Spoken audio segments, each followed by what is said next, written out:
اعوذ باللہ من الشیطان الرجیم بسم اللہ الرحمن الرحیم۔ محترم ناظرین کرام، آج میں ایک واقعہ آپ کو سناؤں گا جس سے اس سوال کا جواب مل جائے گا کہ رہبر معظم کے بعد ان کا جانشین آغا مجتبی خامنہئی ہوں گے یا پھر کوئی اور ان کا رشتہ دار۔ جب سے حملوں کا سلسلہ شروع ہوا ہے، یعنی جب سے یہ بات چلنے لگی ہے کہ امریکہ حملہ کرے گا، اور پہلے بھی حملہ ہو چکا تھا، تب سے یہ بحث شروع ہو گئی تھی کہ رہبر معظم کے بعد کون جانشین بنے گا۔ انٹرنیشنل میڈیا پر سب سے زیادہ جس نام کا ذکر ہوا وہ یہ تھا کہ مجتبی خامنہئی ایک اسٹرانگ کینڈیڈیٹ ہیں اور وہی بنیں گے۔ بہت بڑے یوٹیوبرز اور تجزیہ کار لوگ بھی یہ باتیں کرتے ہوئے نظر آئے اور ابھی بھی کر رہے ہیں، لیکن اس سے پتہ چلتا ہے کہ یہ لوگ فیکٹس کی بنیاد پر بات نہیں کر رہے۔ ان کو ایران کے نظام کا پتہ نہیں ہے۔ خود کو یہ لوگ کہتے ہیں کہ ہم ریسرچ کرتے ہیں، انالیسس کرتے ہیں، پھر بات کرتے ہیں، لیکن حقیقت کچھ اور ہے۔ میں جو واقعہ سنانے لگا ہوں، اگر اس کی سند معلوم کرنا چاہتے ہیں تو تہران میں ایک شخصیت ہیں ڈاکٹر عباسی، ان کے مختلف چینلز ہیں۔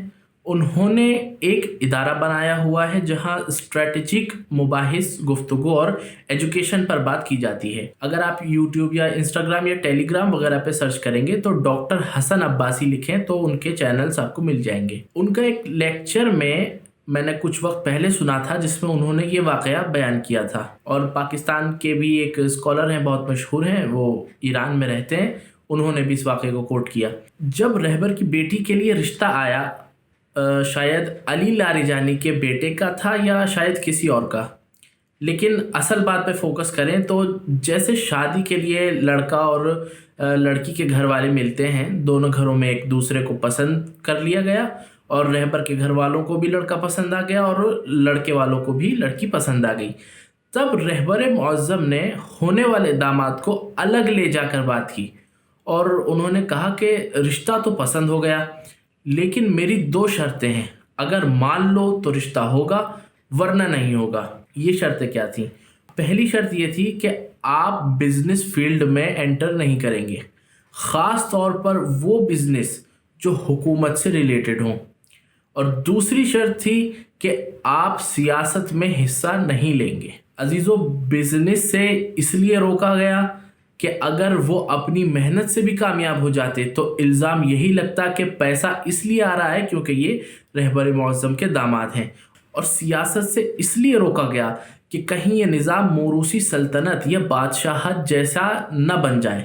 اب جب کہ داماد کے لیے یہ 2 شرطیں رکھی جا رہی ہیں تو پھر اپنے بیٹوں کو کیسے جانشین مقرر کیا جا سکتا ہے؟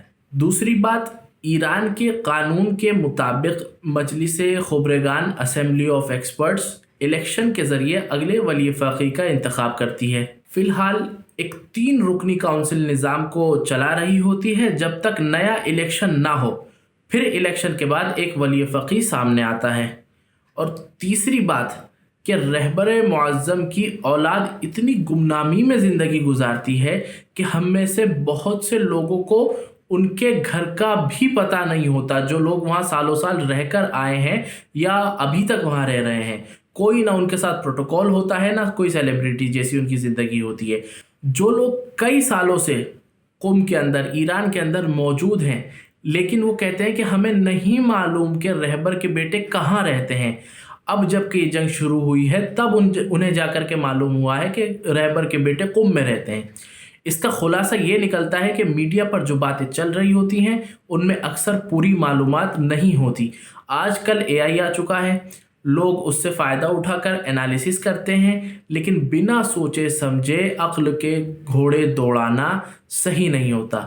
یہ محسوس کروانا کہ ایران کا ولی فقیہ کا نظام بھی بادشاہت کی طرح ہے جہاں باپ کے بعد بیٹا ہی آتا ہے، یہ درست نہیں ہے۔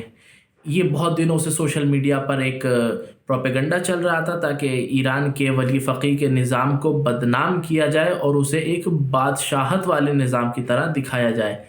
اسی لیے ہم نے ضروری سمجھا کہ آپ کے سامنے اس کا خلاصہ کریں، اور ابھی تک کوئی آفیشیل نیوز نہیں آئی ہے کہ مشتبہ خامنہئی ہوں گے یا کوئی اور، وہ اس کے لیے ایک کونسل بنائی گئی ہے ایران میں، اور اس کے تحت جو الیکشن میں جیتے گا وہی اگلا ولی فقیہ اور رہبر ہوگا۔ اسی کے ساتھ آپ سے اجازت چاہتے ہیں، والسلام علیکم ورحمۃ اللہ وبرکاتہ۔